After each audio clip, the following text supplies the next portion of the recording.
কামরুল, আজকে রাঙামাটিতে তাপমাত্রা কত? এবং আমরা যেমনটি শুনেছি গত কয়েকদিন ধরে রাঙামাটিতে তাপমাত্রা বেশ চড়া, এবং কোন কোন কৃষি ফসলের আসলে ক্ষতি হচ্ছে?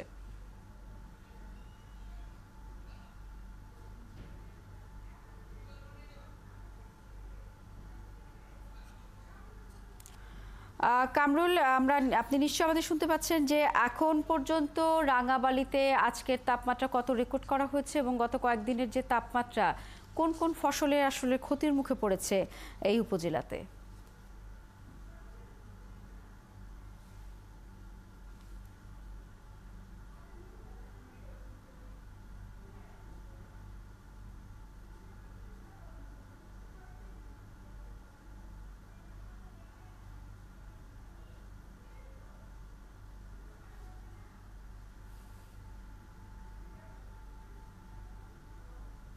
আপনি যে বিষয়টি জানতে চেয়েছেন যে একেবারে আজ সকাল থেকে কিন্তু তীব্র তাপদাহ এবং বেলা বাড়তি তাপদাহ আরো বাড়তে থাকে এবং এই কিছুক্ষণ হলো বিকেল নাগাদ কিন্তু আকাশ মেঘের চাদরে ঢাকা পড়েছে।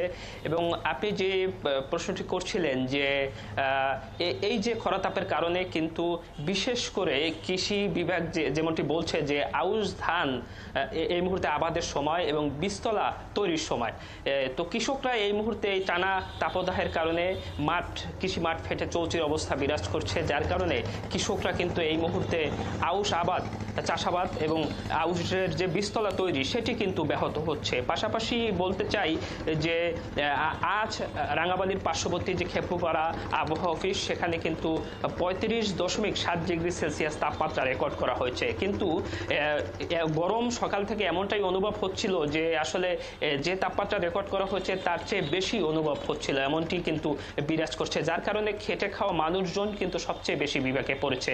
এবং এই যখন এই মুহূর্তে যখন আমি কথা বলছিলাম ঠিক তখন কিন্তু আকাশ মেঘের চাদরে ঢাকা পড়েছে এবং মেঘের গর্জন আমরা শুনতে পাচ্ছি, কিন্তু স্বস্তির যে বৃষ্টি সেটি কখন ঝরবে এমনটি আশা করছেন কিন্তু বিশেষ করে খেটে খাওয়া মানুষজন এবং পাশাপাশি কৃষকরা বলছেন যে এই যে তীব্র যে তাপদাহ তাতে জনজীবন যেভাবে বিপর্যস্ত হচ্ছেন, পাশাপাশি কৃষিকাজ তাদের ব্যাহত হচ্ছে। চলতি আউশ মৌসুমে তারাকে এই মুহূর্তে বীজতলা তৈরি করার কথা, কিন্তু বীজতলা তৈরি ব্যাহত হচ্ছে, কারণ চারপাশে যে স্বাদু পানির উৎসস্থলগুলো আছে সেগুলো শুকিয়ে গেছে, যার কারণে ফসলি যে মাঠগুলো রয়েছে সে মাঠ অনেকটা ফেটে চৌচির অবস্থা, যার কারণে এই মুহূর্তে যে বীজতলা তৈরি করার কথা কৃষকদের সেটি কিন্তু হচ্ছে না। পাশাপাশি শাকসবজি চাষাবাদও ব্যাহত হচ্ছে। এবং আরও একটি বিষয় আপনাকে যুক্ত করতে চাই যে সাগর এবং নদীতেও কিন্তু মাছ পড়ছে না এবং জেলেরা ধরতে পারছে না। এর কারণ হিসেবে জেলেরা বলছেন যে পানি এতই গরম হয়ে উঠছে, যার কারণে কিন্তু যে মাছ ধরা থেকেও কিন্তু বিরত থাকতে হচ্ছে জেলেদের। এই অবস্থা আরো কিছুদিন অব্যাহত থাকবে বলে বলছে আবহাওয়া। যেমনটি বলছিলেন যে তীব্র গরমে আসলে ফসলের পাশাপাশি বিভিন্ন যে কৃষি উপকরণ, মাছ খামার সবারই আসলে ক্ষয়ক্ষতির শিকার হচ্ছে। কামরুল হাসান, আপনাকে ধন্যবাদ। আপনার মাধ্যমে আমরা রাঙামাটির আজকের তাপমাত্রার সবশেষ তথ্য জেনে নিলাম।